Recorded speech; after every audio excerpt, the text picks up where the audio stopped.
Hey, how's it going?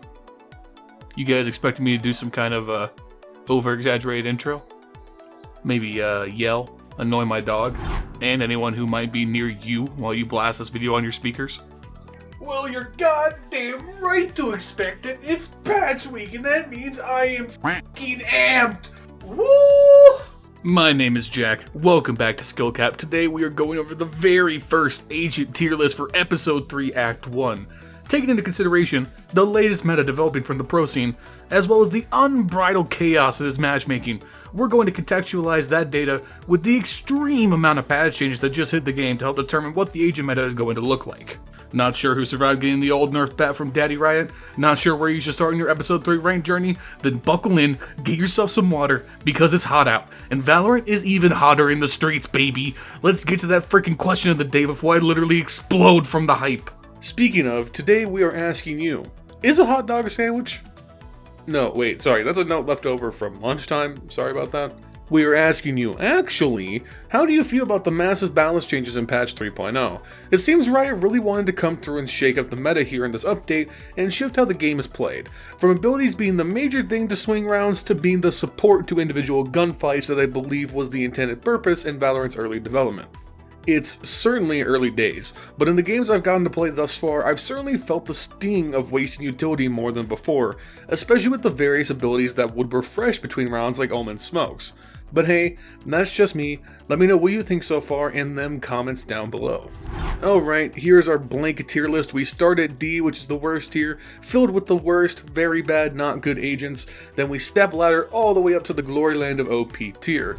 And I want to take a second to talk about methodology of how we're going to be ranking the agents this time around. Using pick rate statistics from sites like VLR.gg and the venerable Blitz.gg, we can get an idea of the pro agent meta versus what happens in ranked at various different skill levels. From there, we can get an idea of who the best agents in the game are. But do not be fooled. Numbers are amazing and the stats are very important, but there are intangibles that pick rates can't account for. An example, well, in pro play in recent metas, Reyna has been one of the least picked agents, especially at tournaments like Masters Iceland. But, as any solo queue player knows, Reyna is a menace. So just keep that in mind as we go through. And if you want to look up these pick rates yourself, again, that's VLR.gg for the pro pick rates, and I'm assuming most of you already use this, but Blitz.gg for us mere mortals. Oh, why am I saying this as a D tier introduction? It's because there are no D tier agents in our humble opinion. Things are a bit too new to really know if anyone is truly worthless yet, but Yoru and Skye both are tipping on that precipice.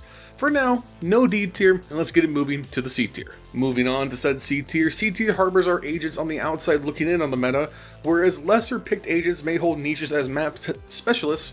The only time you really see C tier agents, say that 3 times fast, is when someone has taken the time to master the few unique edges these agents carry. Starting it off, we have the definitive better of the 2 C agents as of right now, and that's Skye. Let's start off with the nitty gritty and what's changed with Skye starting in patch 3.0, and there is quite a bit here. Firstly, this is a general change for all flashes, but flashes now fade out faster, meaning overall time looking into the sun has been reduced. This does reduce the effectiveness of all flashes in the game, so keep that in mind. To compensate, Skye has had some pretty hefty reworks. Starting off with the most important part of her kit, we have her guiding lights, or as it should be named, the blindy burbs. Skye has had her flashes reduced from 3 total to 2. Charges are now on a 40-second cooldown, meaning that you can spam more than your maximum 2 in a given round. Interestingly, there is now 2 ways to flash with Skye. If you toss the hawk, then pull your weapon back out, you can still activate the flash. The trade-off is, you can't direct the hawk once you let go of the key you used to throw it. Here's what that looks like on screen. So, as you can see, that's what a normal Skye flash looks like. Then I can just toss it, pull my gun back out, and start firing. Before this update, you wouldn't have been able to activate the flash, but now you can.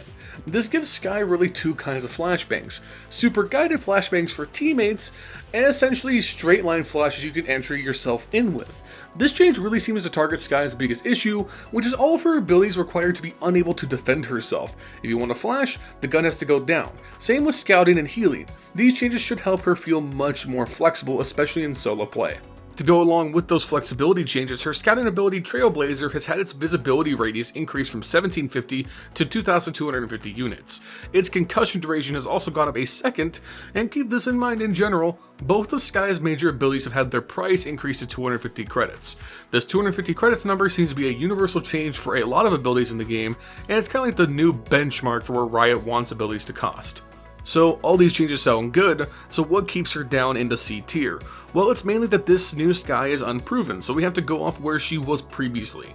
In the metas leading up to episode 3, Skye is consistently in the bottom 5 of both pick rates and win rates, and this is across a wide range of play from Immortal to Gold 2. But in pro play, things are a pretty different story. In general, Skye is definitely a victim of needing good team coordination to get her benefits to the maximum.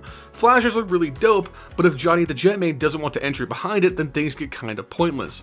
But for those curious, Skye has had a really good 34% pick rate, but by far her worst map was Icebox, which makes sense, that cavernous nightmare of shipping containers makes it hard to get a lot of value out of her flashy boys. In general, we think Skye's stonks are looking up. These updates to her kit should help her be a much more flexible threat in matchmaking, and we definitely wouldn't be surprised to see the pros value her much more going forward. So, Skye gets a C tier for now, but I think she's very likely to move up in the future. Alrighty, moving on, we got our other resident ugly duckling of the Valorant roster, and that's Yoru. Episode 3 came with a bunch of goodies for various agents, but our boy Yoru got left in the dust this time around. In fact, he's really only received 2 small nerfs. His flashes cost 50 more credits, and his teleport takes 5 more seconds to come off cooldown.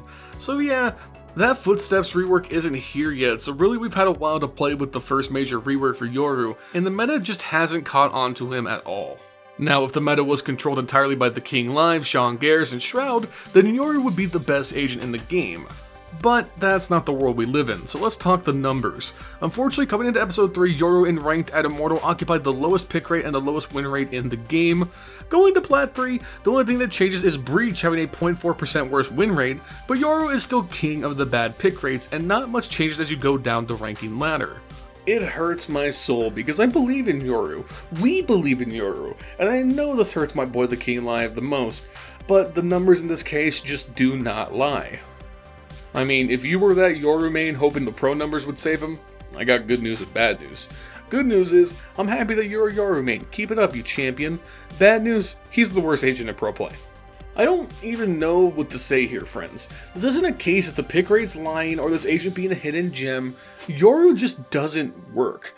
No matter how much I force it, we can all just hold our breaths at this point and hope that, like Viper before him, Riot can reach down from the heavens above and lift this man to the glory he deserves. Speaking of glory, if you want to ascend the ladder, climb through the desolate wasteland that is ranked, and become immortal, or whatever rank you aspire to, we all have different goals. No matter what it is you're after, head to SkillCapped.com today and get access to our all-improvement platform.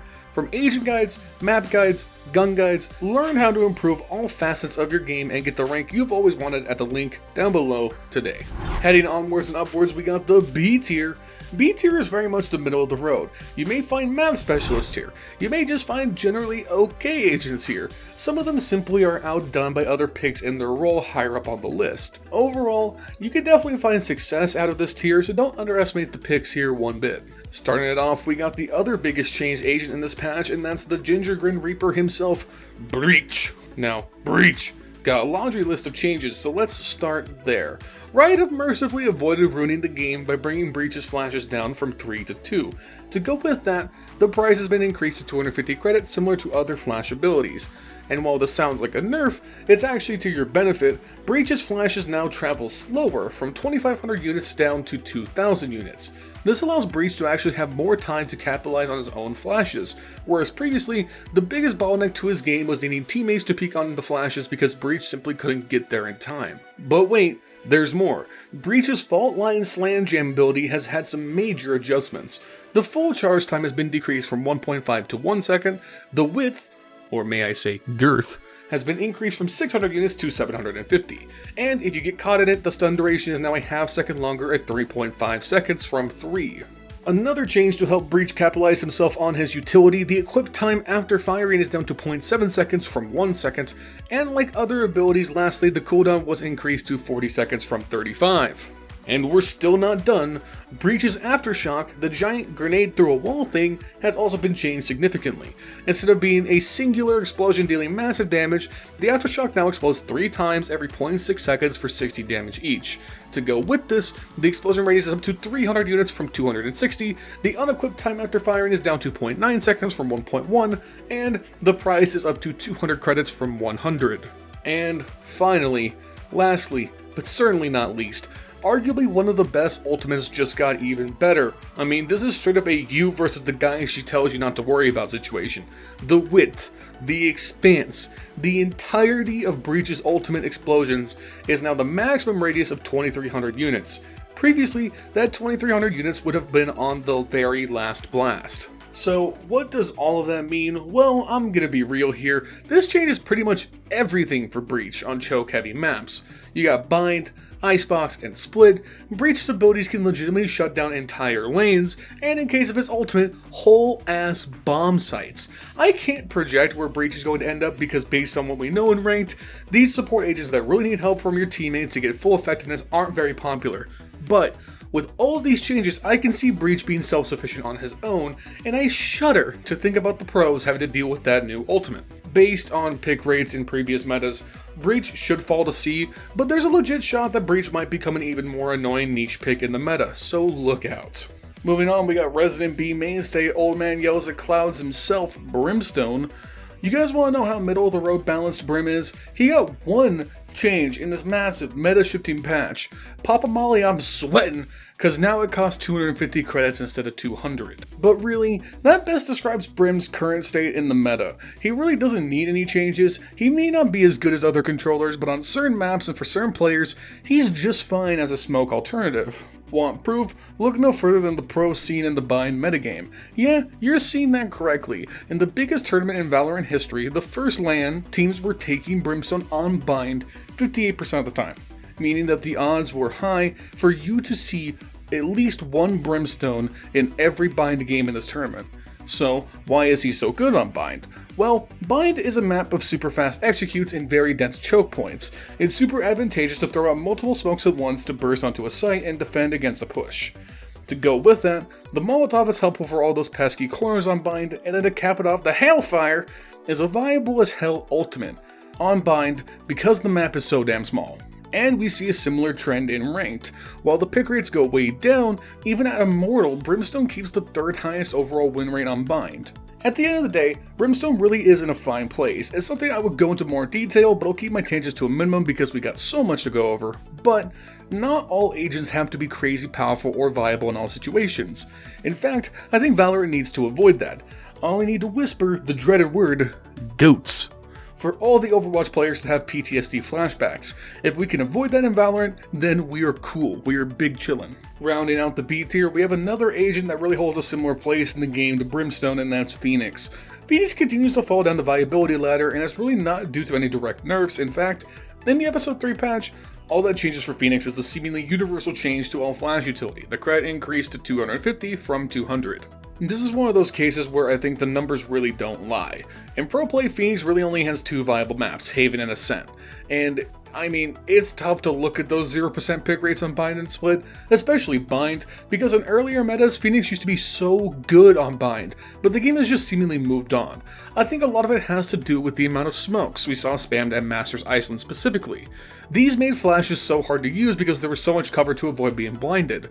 Look at the bottom of the pick rates, a lot of flash agents there. The only one who survived the melee was Skye, but this is going to be hard to project going forward because in general, episode 3 should see a decrease in ability spam both from the economy constraints, agent nerfs, more on that in a bit, and especially because of the newest agent KO, definitely more on that in a bit. So yeah, that could open up Phoenix in Pro Play specifically, but let's switch gears and talk about the land we occupy in Ranked. In Immortal lobbies, Phoenix consistently ended up as the 2nd least picked duelist and overall either just inside or outside of the 5 least used agents in the game. But I think in general, Ranked is such a wild environment that if you put the time in, you can make any agent very good.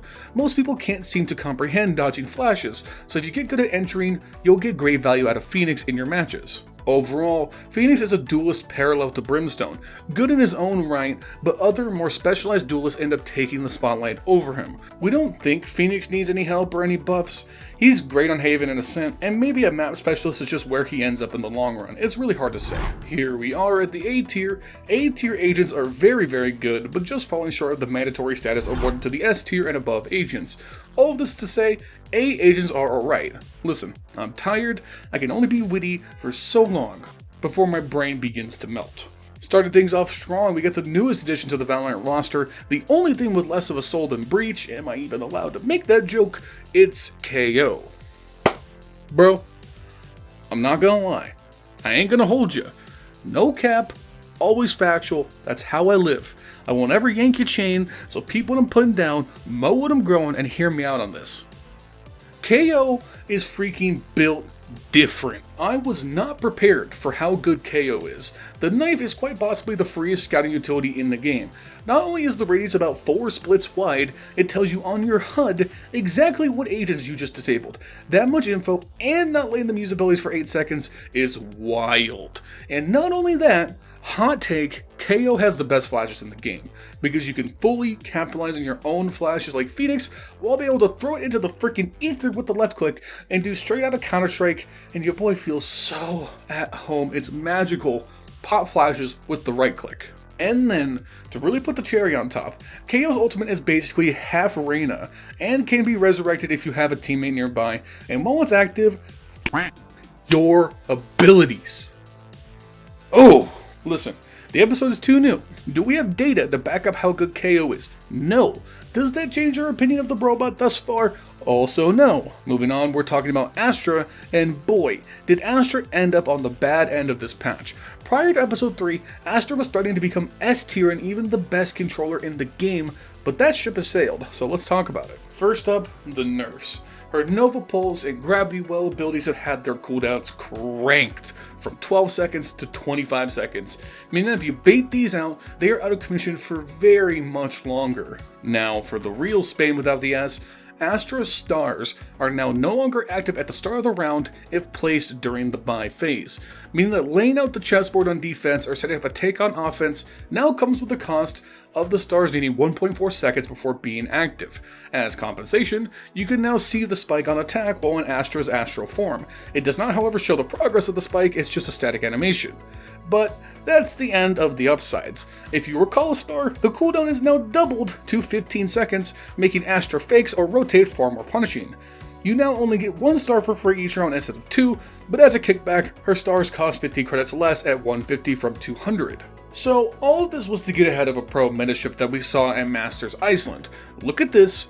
Your eyes are not deceiving you, that is Astra as the most picked controller behind Viper, and it's that duo of deadly ability spam that led to these nerfs. Astra was able to rotate and set up takes on offense faster than Omen, while having the instant smokes in different locations like Brimstone, and arguably one of the best ults in the game for taking area control.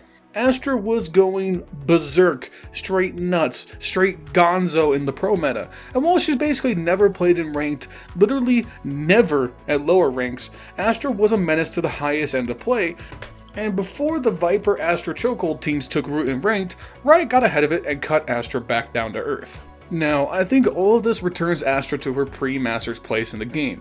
In theory, she's a much better controller than Brimstone, but she requires so much teamwork and coordination that all of us, the average lads like me and you, will always take Omen over her because Omen is literally smooth brain. No effort, all results. And Viper is more of a sentinel than anything else, and Astra certainly isn't stepping on her territory anytime soon. Maybe she'll still see usage at the pro level, but Astra should remain firmly underrated in ranked, needing a lot of help from teammates to get maximum value in a given match, but if you get it, Astra is crazy. Heading onwards, we got good old Killjoy, my former main for mini axe, but that was a different time. I'm sorry Killjoy, KO is my new friend now. Anyways, Killjoy was unfortunately not lucky enough to escape the old nerf bat. For Killjoy, the real big change here is cooldowns. When you recall the turret or the alarm bot, the cooldown has been increased dramatically for both of them, moving to 20-second cooldowns once you pick them up. I think a big thing Riot are pushing for is making you setting up utility a very deliberate act. So if you choose to anchor a site on split as Killjoy and the enemy team hits the other site, it's now much slower for you to rotate utility to help out. This makes it so that if teams play fast enough, you're forced to have to either wait on your utility cooldowns or engage in gunfights instead. This should, emphasis on should, make the game less about who has abilities up and more about who uses abilities smarter to get the frags they need. So, is this the end of Killjoy in the meta? Not even close. Killjoy is still arguably one of the best Sentinels and right up there with Big Boss Sage. I mean, look at these numbers from Masters Iceland. Outside of Bind, Killjoy is wildly good on basically every map. Her ultimate alone is good enough to justify taking her along in some cases. Like a lot of other teamwork heavy agents, Killjoy is still not picked super high in ranked, and that's really not good.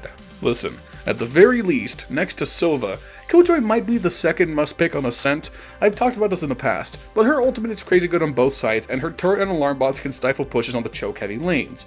Overall, I'll put the Sentinel hierarchy as Sage is the queen of the mountain, followed by Killjoy, then Cypher, so don't sleep on Killjoy despite these nerfs. Speaking of Cypher, we're rounding out the A tier with the Fedora fighter himself. Now, Cypher actually got the benefits of a different agent's nerf and a small buff to himself, but I feel confident in saying that Cypher should see a resurgence in the meta going forward. Why? Well, on top of his ultimate now being a 6 cost instead of 7, which is nice, the biggest thing is a revision of a previous Jett buff. Jett can no longer invalidate Cypher's tripwires by dashing in first. This was single-handedly the most frustrating thing to deal with. Every other Sentinel isn't instantly invalidated the moment one character presses one button. Well, before KO came into the game, that is, but you know what I mean. Anyways, now that Cypher traps need to be respected again, Cypher himself needs to be respected again. The rest of his kit is time-tested. The camera might be one of the best pieces of utility in the entire game, and those keys are deadly in the right hands on both offense and defense. The pick rates here really don't do Cypher justice. Jett was the best duelist in the metagame for what feels like 10,000 years coming into episode 3, and Cypher is no longer hard countered by her. In fact, Cypher with smart traps is now once again an aggro Jett counter, which that alone should fortify his place in the meta. This one is very much a guess on our end, but I would expect Cypher to climb back up in usage in the episode 3 meta, so just keep this image in mind when Cypher dominates again. Cypher only got this down horrendous because of Jett. All my homies hate Jett. Alright, here we are, the S tier, the top of the mountain and home to the best agents in the game. If they have bad maps, that's balanced out by how mandatory they feel elsewhere. S tier is the starting point for you to shop a new main if you need it. Alright, we're starting off strong here. Let's make some people mad right away. With Jett's nerfs, Sage is now the best agent in the game, flat out. At the very worst, she is by far the best agent in ranked. Riot can try and dethrone Sage with puny price nerfs, but it literally doesn't matter. Make your ultimate cost one more charge? Pathetic. Look at these pick rates from Iceland. Sage is godly on Icebox and Split. We know this, but she's good on Ascent and Haven, and frankly, Call Outpost, the pros need to step it up because she is good on Bind. I stand by that. You know who else stands by that? The good old Immortal players over on Blitz.gg. Coming into episode 3, Sage is the second most picked agent on any map at 13.5%, with one of the highest win rates as well at 51.1%. And this trend only continues as you go down the ranks.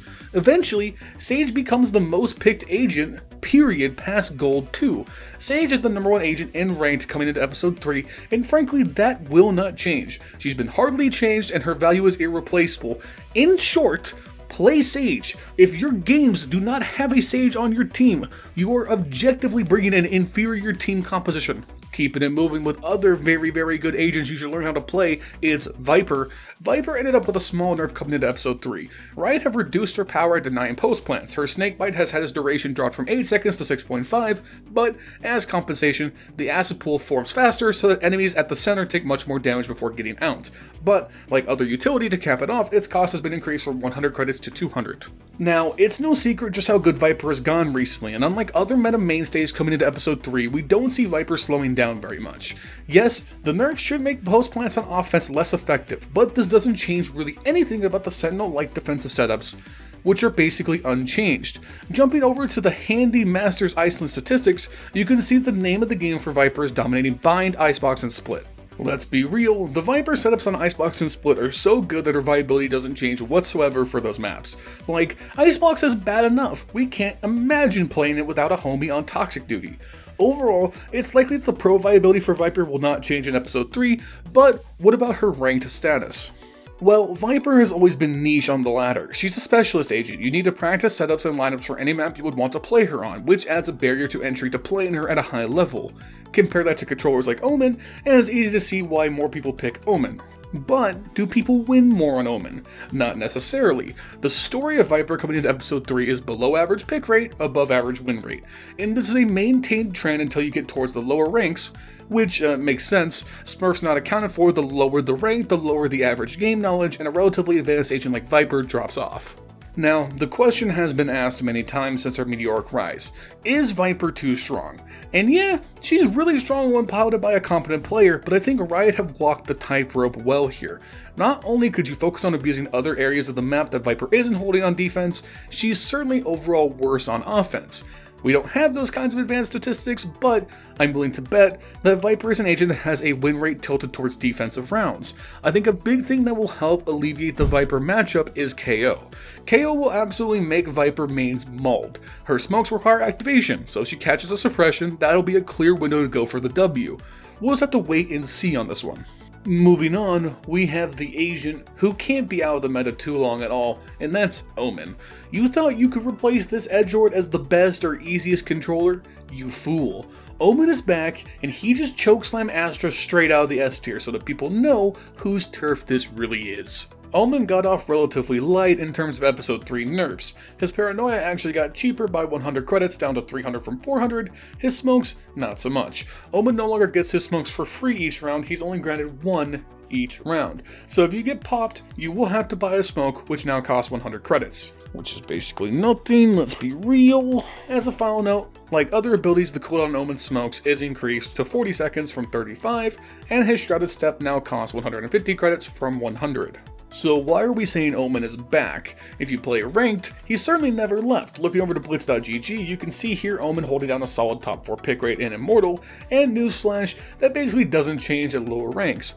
Omen is that guy, pal, in ranked. But he had become not that guy, pal, at the pro level recently. Why? Astra. Guess who got nerfed pretty hard? Astra. So do the math. What does that mean? Well, if you carry the 1 and solve for X, it's Omen being the most picked controller again. Omen is eternal, and his value is easily gained and executed. That's why he stayed so relevant and ranked for so long. Speaking of relevancy, we have arguably the most omnipresent agent in the game for what feels like ever now, and that's Sova. Now, before we even talk balance changes, take a look at this picture. Sova. Sova. My boy, what the hell is this? How can you literally be worthless on Split? We all agree he's actual butt cheeks on Split, but he's still being used this much to be the second most used agent in the biggest tournament in Valorant history. Listen friends, I keep it real, you know that. You want a #1 Lions pro tip to dominate ranked? Bruh, just play Sova. Like, before we even get into the small changes he got in this patch, Sova is arguably the most impactful agent in the game. Why? Intel. You don't even need the utility belt of cool lineups. If you just throw recons down lanes, out-drone to clear angles, and frankly just treat shock darts like grenades, you will be so annoying in your games. It's really just that easy. The game becomes so much easier the moment you can spoil a push ahead of it happening. Scouting is king. Alright, let's back it up a moment. Episode 3 did bring some balance changes to Sova. In short, Shock Dart costs 50 credits more, now from 150 from 100. Recon Dart's cooldown is 40 seconds from 35. Aldrome price up from 300 to 400, and finally his ult is now an 8 cost instead of 7. Does this change anything for Sova's place in the meta? No. Why? No one scouts like Sova. Moving on, we're getting towards the end of the line here, and we find ourselves at the old reliable for Smurfs everywhere, and Scream, can't forget Scream. I am of course talking about Reyna. Reyna basically is unchanged going into episode 3, the only change she got is her flash going to 250 credits from 200, much like other flash abilities, so that means we have a very accurate snapshot of where Reyna is in the meta. Reyna has always been the story of two different metas. The pros have never really adopted her en masse. You would only see Reyna occasionally on some of the best aimers in the world like Scream or Tens, where their skill gap over the competition is such that it's worth to try and see what they can do with Reyna. She is, after all, in theory, the best 1v1 agent in the game. It's interesting that she's been so valueless at this level of play, because as we all know, Reyna is a menace in ranked. Jumping over to Blitz, Reyna maintains a top 3 or better pick rate across the entirety of ranked. From Radiant all the way down to Iron, Reyna is basically the 1B to Jett's 1A. So why does Reyna dominate so hard in ranked? Well, when you're often running solo, an agent that can full heal after winning a duel, flash yourself into those duels, and have a game-changingly strong ultimate in the right scenarios is very valuable. Listen, I don't need to elaborate very much at all. We all know how good Reyna is. She's effective as she is straightforward, and that isn't changing in this patch. Moving on, we have another straightforward menace in the duelist slot. It's Raze. Raze is really straightforward. Lay down the boombot, throw a grenade, yeet into combat on your satchels. If you're trying to lurk with Raze, please stop. But did Raze get any patch changes in episode 3? Yes, our boombot now costs 400 credits, and our ultimate has been moved to an 8 cost charge. Does this really stop what Raze does well overall? No. The real thing this hurts is Raze's pistol round buys. Before this change, boombot plus Ghost or Frenzy had a great argument for the strongest pistol buy in the game. Not only does the bot scout, it can legit get free kills on pistol players. Follow that up with grenade spam and ghost headshots or frantic frenzy sprays, and boom, you're in there. That's now gone, so I expect Raze to shift to classic buys with satchels and boombots, or maybe even go really rogue and do satchels, no boombot, and a frenzy to be the most annoying entry possible. But overall, these nerfs don't change what Raze does better than any other agent: dominate bind and be incredible on Haven. At the pro level, Raze will stay a bind specialist, but for us, it's pretty viable to play her on most maps except probably Breeze. Lastly, here we are, the final agent. The final boss in previous metas. But will that stay that way? I don't know, so let's talk about it.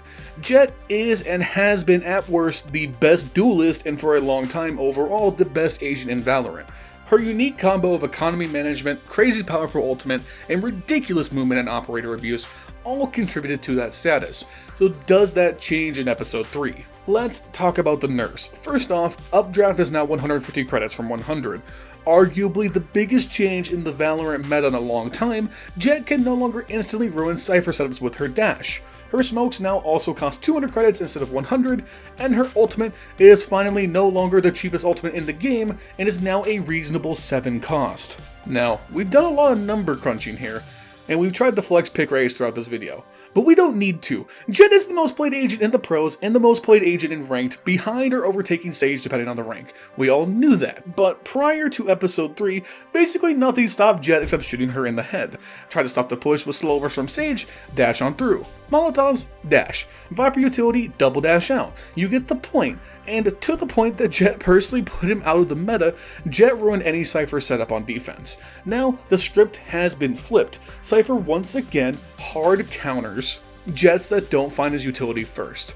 That, comboed with the ultimate finally being more expensive, can actually break the cycle of Jetts having infinite full buys and omnipresent impact in games. Is Jett going to disappear from the meta? Absolutely not, but I think we'll finally see Jett stay out of OP territory. I could be wrong on that. Keep in mind that the operator is cheaper in this patch, which has all the Jett mains soy facing to the moon right now, so maybe Jett just gets worse despite the nerfs. I really don't know.